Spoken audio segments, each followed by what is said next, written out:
programming for Comic-Con, and I also do a little bit of work at something called the Comic-Con Museum. Before we get started, I'd like to, how many of you have been to the Comic-Con Museum? Wow, great. I need to go. How many of you are members?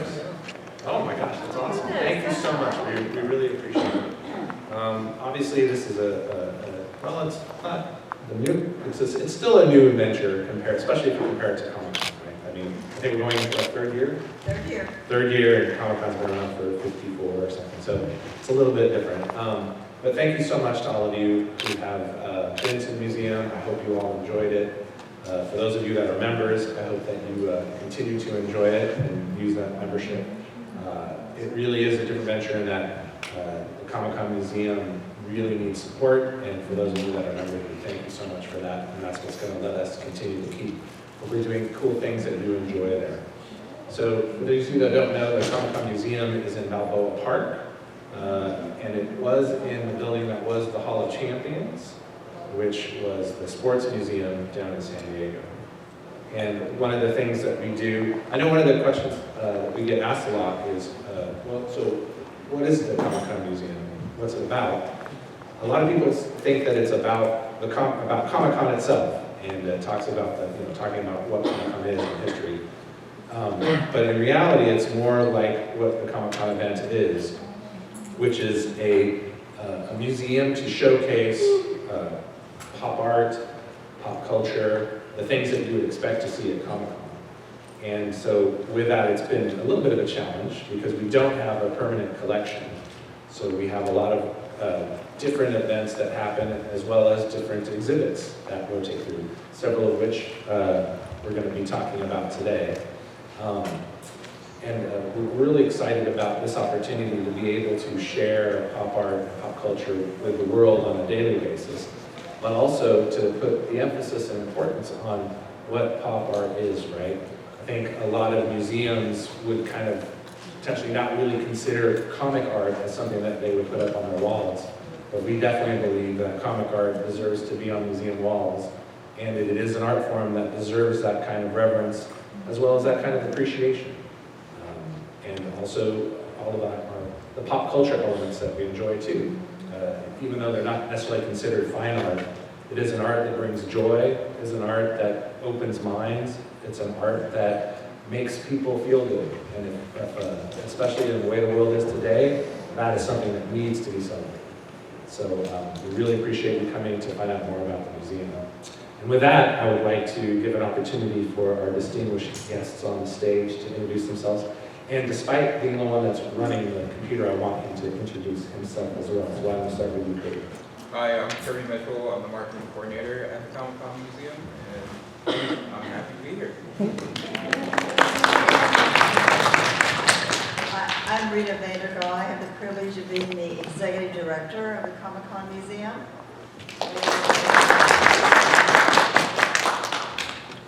I'm Colleen Dorn. I'm an artist. I usually don't know what I'm doing except when people tell me. And these very nice people have an exhibit of my work there. Colleen Dorn illustrates movie, and is very honored to be there. Thank you so much. Hello, my name is John Jennings, and I'm an artist, comic artist and publisher and professor of media at UCR.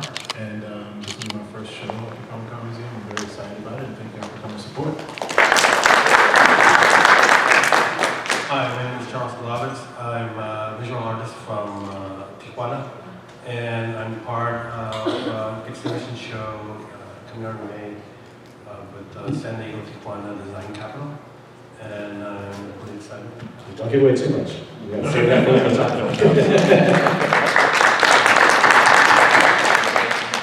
So I'd like to start with Colleen, but before I do, I also want to give a shout out to one of the members of the audience who helped to make this that exhibit possible. Kim Munson, if you wouldn't mind standing up and letting everyone know. Amazing exhibit. When you guys came, did any of you actually get to see the exhibit? Okay, great. So you know how fantastic it is. So let me ask you, Colleen, how did you initially feel about the idea of putting this exhibit at the Comic-Con Museum, and do you feel like you feel like it's fulfilled what you were hoping it could be? Oh, I didn't expect it to be so beautiful. First of all, I didn't know what to expect from the museum. I'd never been before. And I was blown away by how gorgeous and upscale the venue is. There are illustration and comic art museums I've been to before, and I've been to the Tezuka Museum in Japan, which I thought, oh, this is the best. And then I went to see the Comic-Con Museum. I never thought we would have such a fun place for comic art in the United States. I was so thrilled. It's gorgeous, and it's big, and it has so many galleries for different types of exhibits with great lighting and educational opportunities. I was thrilled. I had no idea the museum would be that nice. I thought it was going to be, like the Society of Illustrators in New York. It's a bit cramped. I mean, you love it. It's great. It's full of great art. But it's this narrow brownstone, and stuff's kind of cramped in there. And in the Comic-Con Museum, it's expansive. It's an event to go. I was thrilled. And I loved the variety of the exhibits. The steeple of color, which I thought was very interesting. There was stuff in there that I didn't know, and I've been doing comics for how many decades. And of course, the wonderful Stanley exhibit on the lower floor, and that beautiful popnology exhibit, which was so cool. And, Michio Kakutani and Ray Bradbury and all the different features on the literary giants. I loved it. It was great. It was really what we want in a museum experience. And I thought it was great for people of all ages as well. It wasn't just for little kids or adults. You could each go there and see something that filled your eyes. I really enjoyed it. Do you want to talk a little bit about what it was like collaborating with Kim to kind of put this together and how the exhibit came about? Well, my work had been on tour in a couple of exhibits prior to this, and one of the things that I've been pushing for a long time, just in my own work, and part of the intent of my own work for a long time, was to create comic art that wasn't just for reproduction. The point of the art was to be seen and held in your hands, especially with chivalry. My inspiration for chivalry was going to a bookstore called Rizzoli's in New York 40 years ago. I hate to age myself like that, but it was 40 years ago. And I saw my first illuminated manuscript in person. They had it for sale. It was on a platform in a glass case. And I was so blown away by the difference between what you see in print and what you see in front of your eyes. And I said, this is the most beautiful, perfect thing I've ever seen in my life. Someday I'm going to make comic art that is like that you can't see it and experience in reality unless you have it in front of you. So I created chivalry using some of the same tools and techniques as they would have used to create an illuminated manuscript, in part because I wanted to show the development of comic art from the Middle Ages by tapestry, the whole combined picture books, so on and so forth. The only concession I made was to not draw it on real parchment, because that was crazy making. And I didn't use gold leaf as I originally intended, because that too is crazy making. But I wanted to create something like that in part, also in part because of a calligrapher named Alberta Szymborski, about 100 years ago, done a beautiful edition of Tennyson's The Idylls of the King as an illuminated manuscript. The golden age of illustration died out because of print. And what I see happening with comics now is a new golden age of picture books. And that is what I've been trying to create with these adaptations of the new game work. I want that now. So the only way you can see chivalry the way it was intended to be seen is to actually see the originals. Which is a good reason to come to the museum. John, if I can ask, so I know that you are a professor of media and cultural studies. It seems as though there's more and more acceptance for pop culture and graphic novels and things of that nature being part of the college curriculum and being actually thought of as part of a valid educational process. When you started, was it similar? Was it already that way, or are you seeing that difference? And if so, how has that affected your ability and what you can actually do now that you might have some more freedom with it since it's becoming more accepted? That's a great question, and it was not. Yeah, it was difficult, I have to say. I mean, I was in graduate school.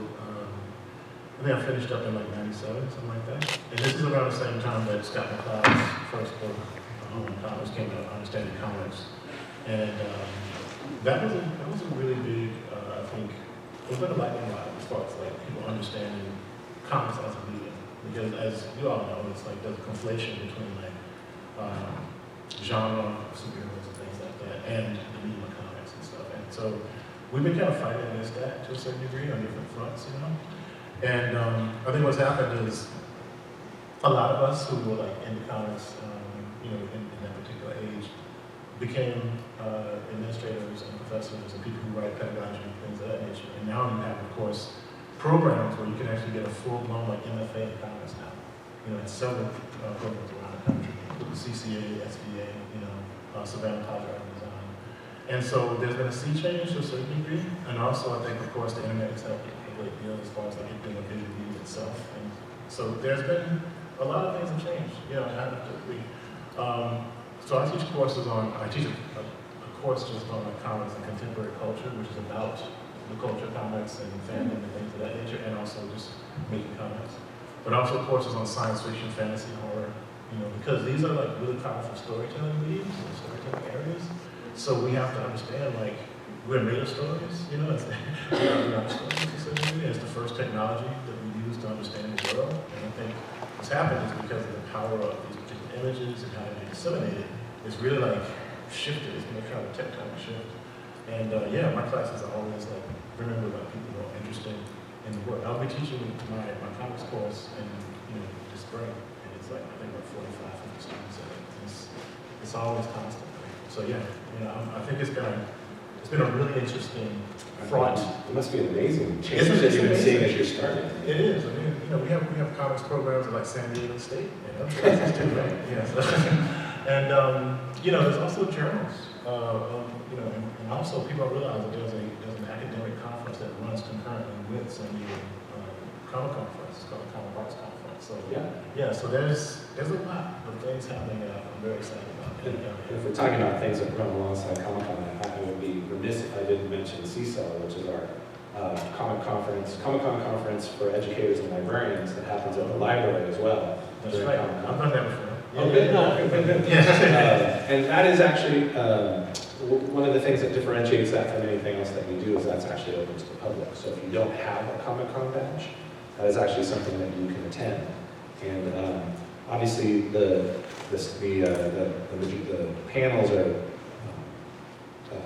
focused for educators and librarians.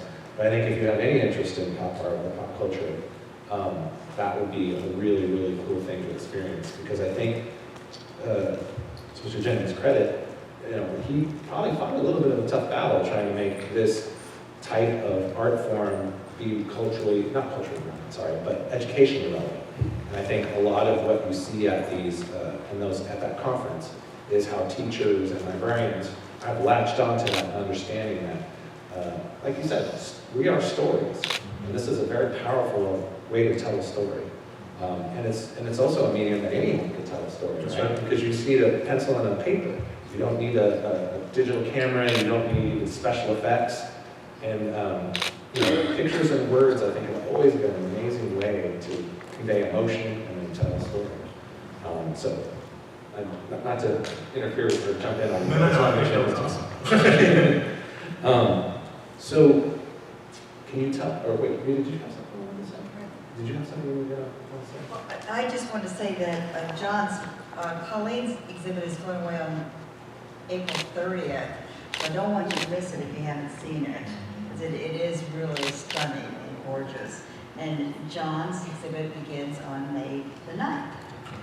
So it's a first for him and for a first for us, and we're very excited to have his work there. So, since you brought it up, would you mind talking a little bit about what you're envisioning for what your exhibit will be? What kind of story are you hoping to tell? Well, one of the things I love about the comics medium is the potential for collaboration. And so what I've found is many hands make light work to a certain degree. And if you can find collaborators that you can tell stories with, and you can see like there's a bunch of creative teams out there, you know, Blue Baker and Phillips, for instance, Lee and Curry, the Peonies, for instance. They kind of like, I guess they're supposed to be, never mind. Anyway, so a lot of my work is collaborative in nature, you know, and so I'm also a curator, and so I look at that as an art form as well. Curation is a type of art. So the show is centered around my work and a couple of my collaborators that I've made work with over the last decade or so. So it's about my journey, thinking about sharing the load, sharing the story, and actually coming together to tell stories in comics medium and other spaces. So yeah, That's fantastic. All right, Charles, you're up. So, what drew you? Can you talk a little bit more about this? The design capital thing and what that's all about. Okay. There's this international committee organization that does. It goes actually. It visits cities around the world, trying to figure out which cities solve problems through design, and problems not just like visual or products, but more like societal, political, and cultural, and whatnot. So this past year, Tijuana, and the past couple years, year and a half, Tijuana and San Diego have been working together to make a proposition to this committee, and we got chosen. Because in Tijuana, it's, you guys don't know, I know, you guys know that there's a border between San Diego and Tijuana, but actually, it's one city that's connected. I think they say, or have been said, or I've said, that the interesting part of San Diego is Tijuana, and then the beautiful part of Tijuana is San Diego. So it's interconnected. And I guess one thing, as somebody who has crossed the border into San Diego, which is across from Tijuana into to go to work, to go to school. So I went to school at San Diego City College. Is you see this movement of workers and people crossing by the thousands each day, and to go and make the city run, right? And then people work there and they come back and then they make the city in Tijuana live. So I think it's very symbiotic. We're very excited to be a part of it. So I know that you've had your art in standard museums and things around here. What are your thoughts about getting to have your art in a Comic-Con museum? Do you see it as anything different, or what is your feeling? Well, it's kind of like a full circle. I started out with this really crazy idea in 2006, 2007. Comics was always my influence. We didn't make art. Art was influenced by comics. So I wanted to make art shows where each show was a chapter of this evolving mythology. And people would go to the art shows and see the story evolve through all of these shows. So I did that for a couple of years, and nobody knew what I was doing. So I ended up with a lot of story. And I guess I ended up in a crossroads asking myself, what am I going to do if I'm going to go? I guess it's a really odd thing. The art world opened up and then closed up really quickly. So I ended up with a lot of story, and then I was like, what am I going to do with this? Well, I'm going to take it to the source. So I started making comics. So I think what I'm going to show at the museum is the art that inspired the comics. So So it's like works from 2007 all the way up to 2010. And just a little bit going down, in the early 2000s, Tijuana had a big boom, a surge of design and art. My generation, which is Generation X, I guess, we were young, middle, lower class families who had enough economics to buy computers and play with cameras. And we started this, I guess, movement that kind of changed the cultural landscape of Tijuana. And then there was just a couple of big shows in museums in Europe and in San Diego and in LA and whatnot.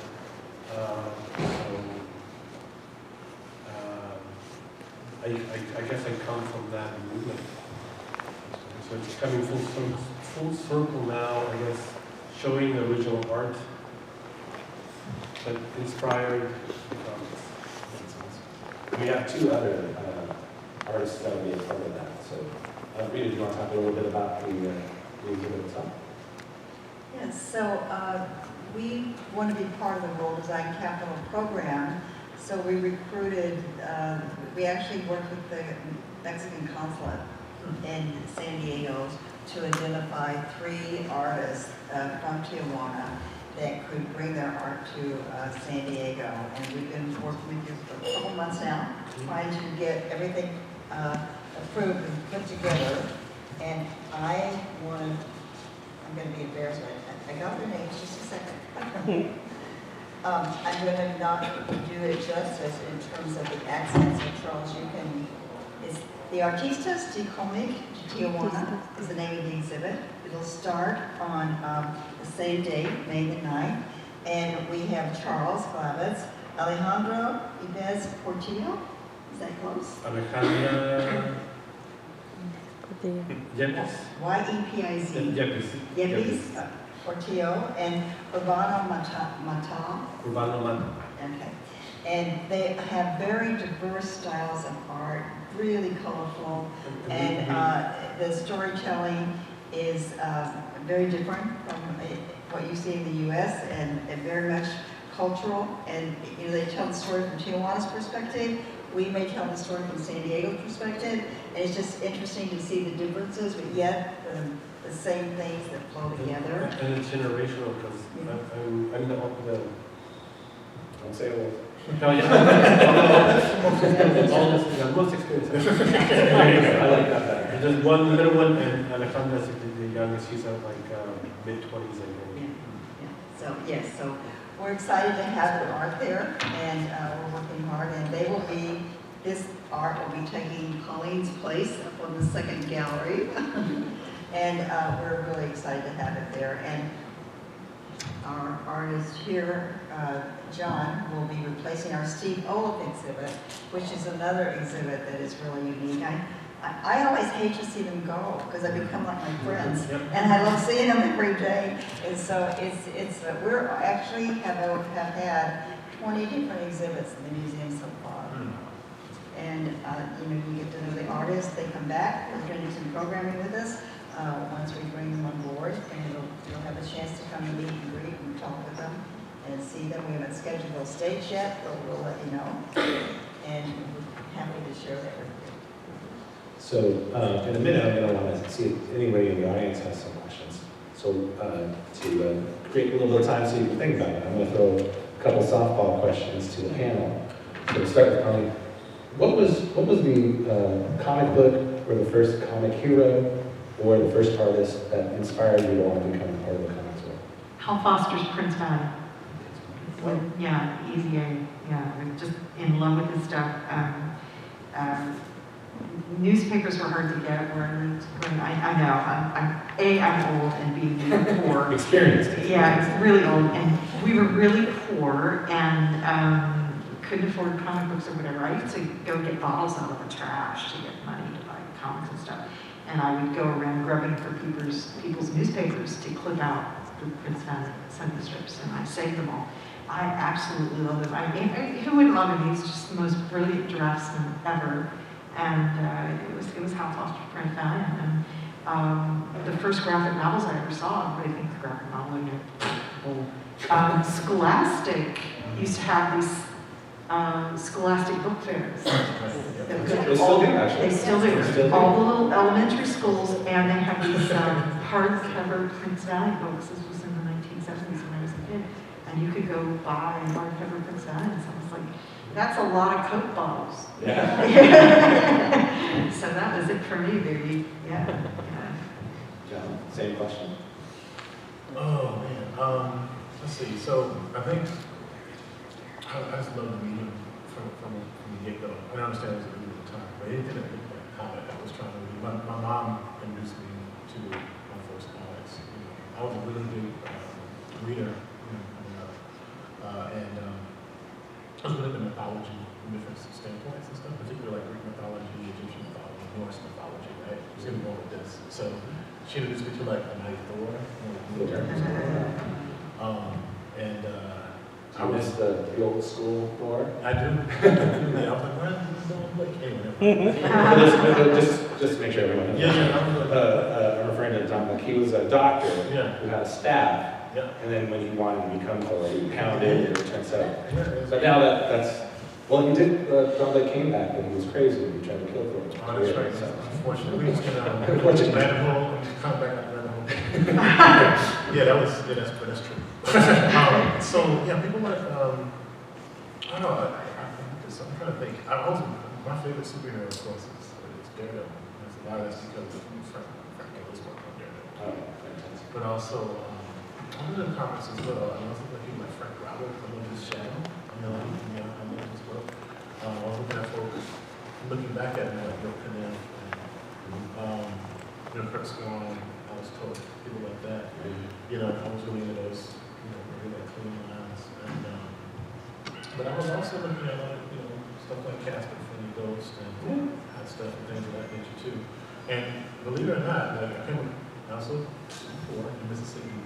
And I don't know what librarian, God bless him, did this, but somebody decided to put a collection of asteroids in our school library. Oh, wow. Oh, wow. That and damn there.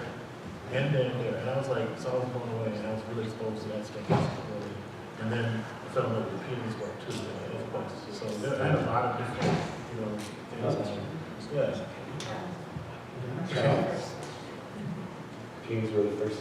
Yeah, The teens? 1987. How about you, Charles? I think it's a change. There's like 3 changes. The first one was my mom had a pharmacy in River Beach. So she had a newsstand. So the first books I could read would be El Asombroso Hombre Araña and Los Vengadores. So I would think the Spider-Man were Romina and Ross Andrew. And Los Vengadores was, I want to say John Buscema, but I'm not sure. And then obviously in my adolescence, I was the Image Boys, Wizard and whatnot. And then when I grew up, or kind of matured a little, it was Mike Mignola. And then when I really matured, it was Jack Kirby. For real? Yeah, you always go back. Jack Kirby, I never liked Jack Kirby. Me either. When you were young? Yeah, When you get older, right? Yeah. I know what you're saying. I first read him writing himself after a panel with Grant Morrison and Deepak Chopra in San Diego Comic-Con in 2004, I think. It was like the something of superheroes, 7 wars with superheroes, and he was talking about mythology and archetypes and talked about new gods. New gods grabbed me, but it wasn't the art. It was his writing style. It was his bombastic, mythical, William Blake wordplay. And then slowly the art kind of began seeping in, and then it became a big checker. Yeah, me too. Same thing happened to me too. It's just like, didn't realize at the time I wasn't ready for what kind of maestro it was. I was also a big fan of certain folk. Los Angeles was my inspiring artist. Yeah. So do we have any questions from the audience? Go ahead, sir. Pauline, did you work with Neil Gaiman when you did these illustrations? Or was it? Well, yes and no. I mean, basically, they just wind me up and let me go. Like when I was working on Snow Glass Apples, we barely spoke. I said, when I got the book, I said, Neil, I want to do it like this. I had been a great admirer of Harry Clark from when I was a teenager, and I sent him some drawings that I had done, and I knew Neil loved Harry Clark. And I said, I want to do it like a Harry Clark stained glass window. And he was like, go for it, that'd be great. And then I started tuning in pages, and he loved them. But he didn't really give me any direction on stained glass apples, except I love it. You know. Now on Trowbridge, I actually did an earlier version of Trowbridge back in the 1990s, and it was not good. It was just really, really not good. I mean, everybody thinks that I've been working with Neil hand in glove since forever, but the truth of the matter is, we worked together on Sandman on a couple of issues, and then we barely worked together for 20 years. I did a short story, this adaptation of Trowbridge. I saw Charles Bess and all these people I really admired getting all this great stuff, working with Neil. Man, I want to be like those artists. And Neil gave me a really, really short story to do. And I sat down and did it, and I was like, I don't really get this story. I don't know what I'm doing with this. This is not good. And I contacted Neil. I said, I don't like what I've done here. I said, I'm not ready for this. I'll come back later. And it took me like 20 years to come back. And I said, I understand how to do this. And I had just done a short story for Torrin Amos in a new style I've developed. And he said, I love this. And I said, I want to take another crack at Trowbridge. Will you let me at it again? And he's like, and then he loved it. And that's why I got Stained Glass Apples. And then on Chivalry, we did speak more, because Chivalry is actually very personal. So there were things about his grandmother. And I did take a little bit of art direction from Neil on that, but on the whole, I don't actually talk to him that much. We've barely spoken the whole time I've worked on that. It's like, I like it. On the rare occasion when he doesn't like something, he's very clear. He's like, nope. And then you go figure out what he doesn't like. Right? I'm a tyrant, I'm like Stalin when I work. I do not work and play well with others. I was like, just get out of my way, and I'm very controlling about every aspect. But I defer to Neil, but I don't have to defer to him very often because he doesn't really say much. He only speaks up when there's a problem. So I can go 8 months without saying a word. So, Another question? With the artists, every 3 panels are just amazing, and I love the pictures. Do any of the other pictures have names to what they are? I know Cavalier has a name, but the other 3 pictures that as you as artists, do you have other names for the 3 pictures that we saw? I'm not sure what he's Yeah, saying. Do the works have names? Yeah, that's what I was trying to say. The work have That names. you're showing us.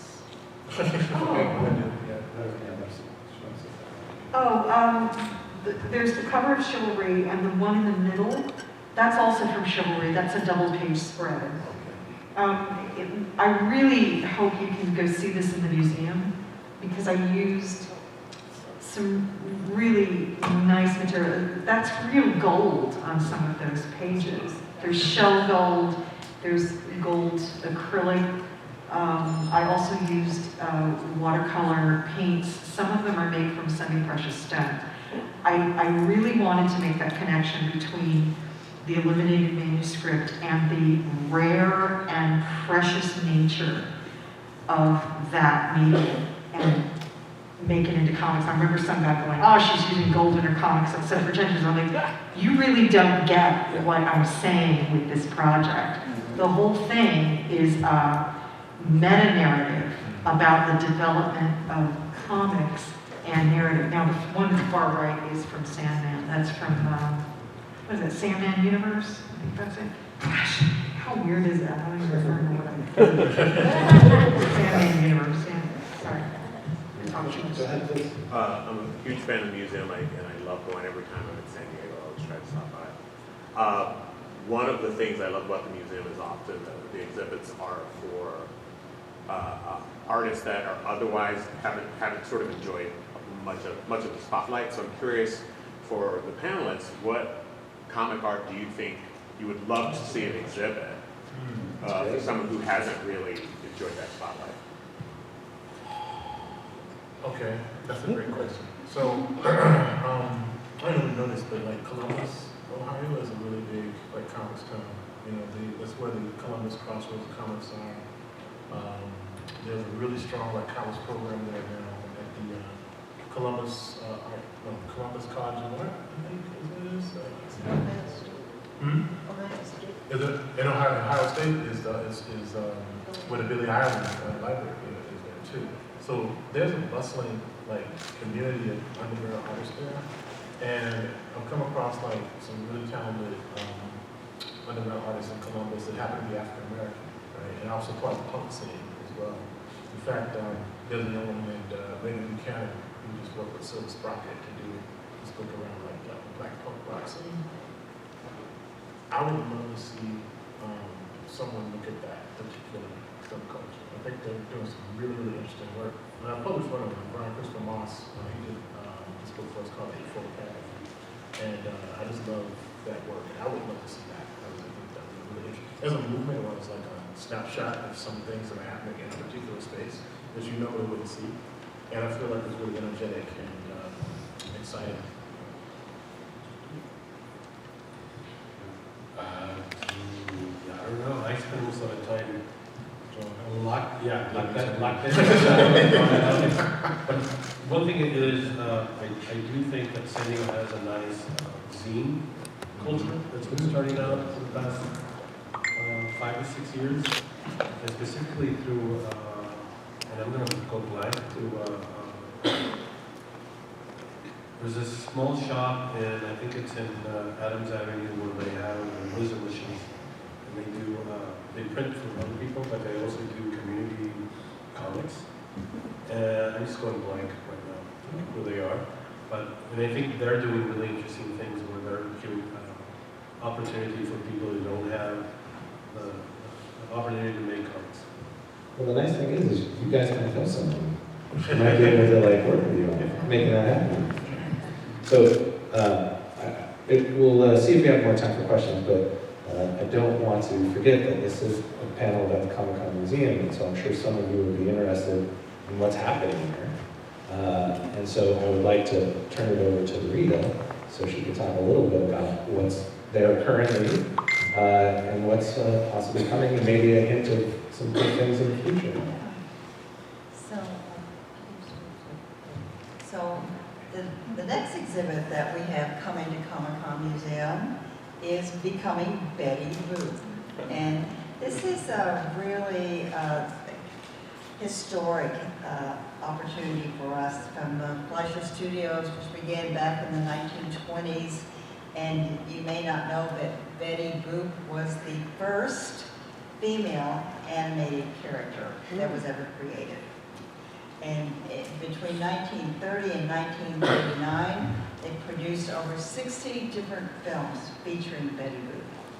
She was represented with a lot of sexuality, a lot of innuendos, and you know, the times were different then, and it was right after the flapper era, so it was really a kind of a celebration of what had happened then, and a celebration of womanhood and going forward. And she became a judge, flew her own plane, ran for president, and some would say she was maybe the first model of feminism, but then got struck down in 1934 with the National Legion of Decency and Production Code.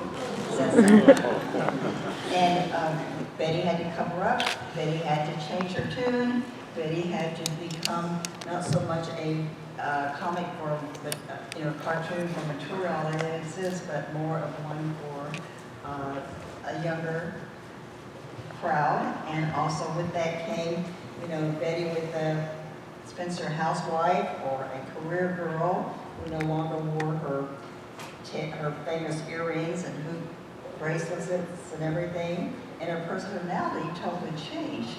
So it really took away her personality, and in 1939 they quit producing Betty Boop cartoons.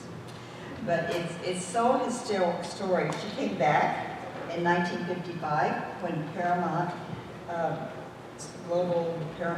parent company of Paramount re-released her cartoons, and they went in syndication on television and even in the movies and other places. And she's really evolved back to a cultural icon, which is what she started as. You'll find her at Target, which was a surprise to me when I went in there and found the Betty Boop shirts that we are wearing today. And it's really fun to be able to bring to you a historical character, the first female animated character, and the first exhibit that has been done celebrating who is Betty Boop and becoming Betty Boop. So it starts from the beginning and takes you up to current years and how she's evolved through the decades. And we're really proud to have some original art, some collectibles, some full-figured statues of her, and it's going to be a fun exhibit that will be installed on our theater level, the lower level of the museum.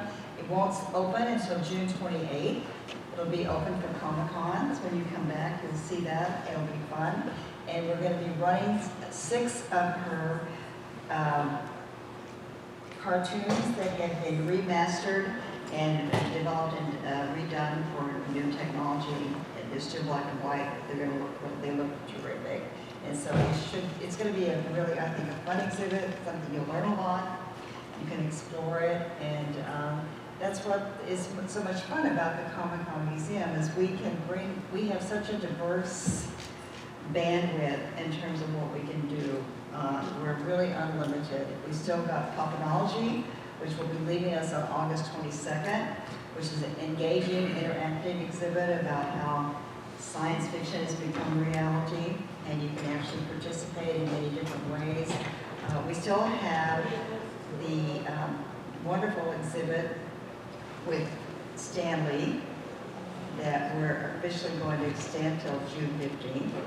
And so that'll be nice, and you should come and see that because that collection will be gone, and it's from about 15 to about 9 different collectors throughout the United States, and probably will not be brought back together again. One thing to keep in mind about that too is, I was going to say, one thing to keep in mind about that too is it not only celebrates Stan, but it celebrates the collaborators that he worked with. So it really is not, it really does look at the togetherness of both the artist and the writer and how that was so important. And for those of you that are Batman fans, I know that Stan's not associated with Batman, but the producer basically of all the Batman movies was one of the main people behind it, Michael Easton. So his personal collection is also a part of that, which I thought was interesting. Yeah, exactly.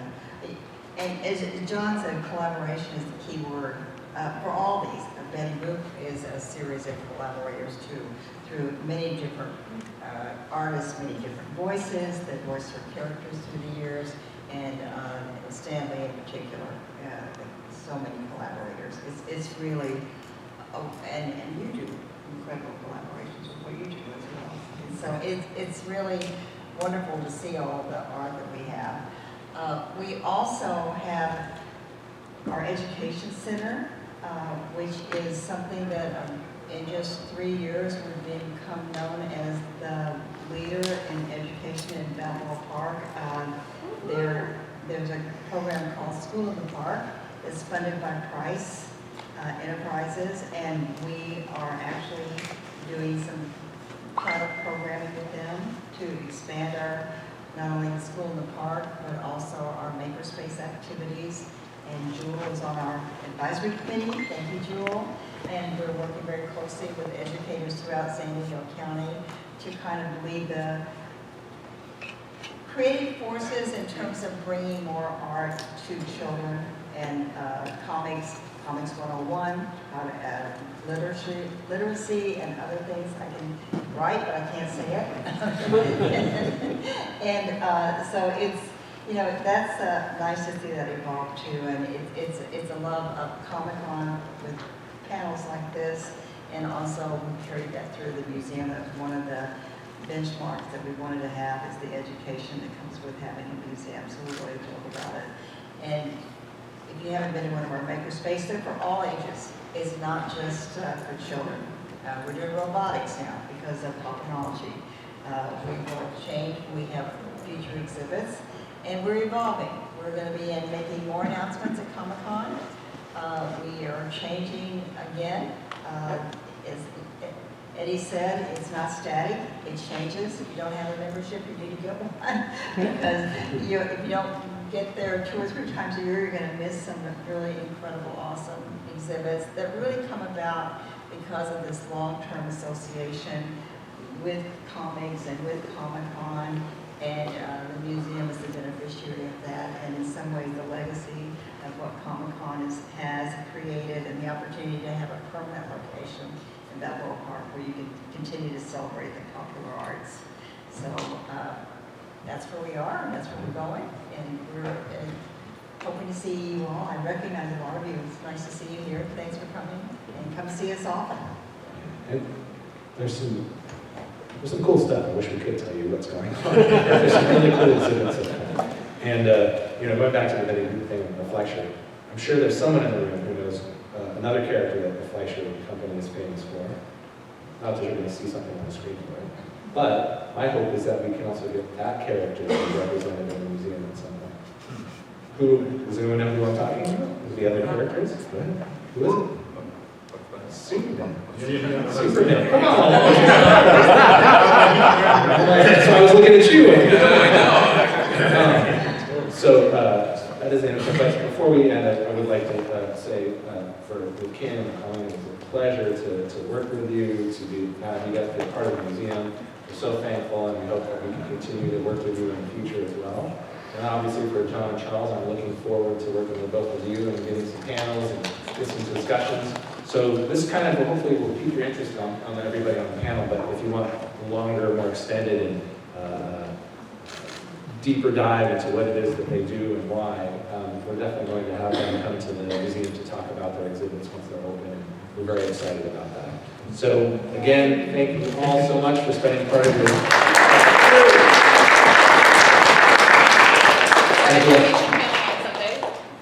Oh, right. Sunday morning at 11 a.m. We, for the education programs at the Comic-Con Museum and in our community, we invite everyone to advise, particularly if you're part of industry. Help us build the programs needed to help students learn those things at the museum and become the next future of Comic-Con. So on Sunday morning at 11, we'll have it here, and also at Comic-Con we'll be having another advisory committee, so always keep an eye out at the shows to advise on how we help support the future of Comic-Con. Thank you. So thank you again all. I hope you take a look at it, and hopefully it'll convince you to be a member. And for those of you that are members, thank you again so much for your support, and we hope to continue to earn that support for you. Thank you again.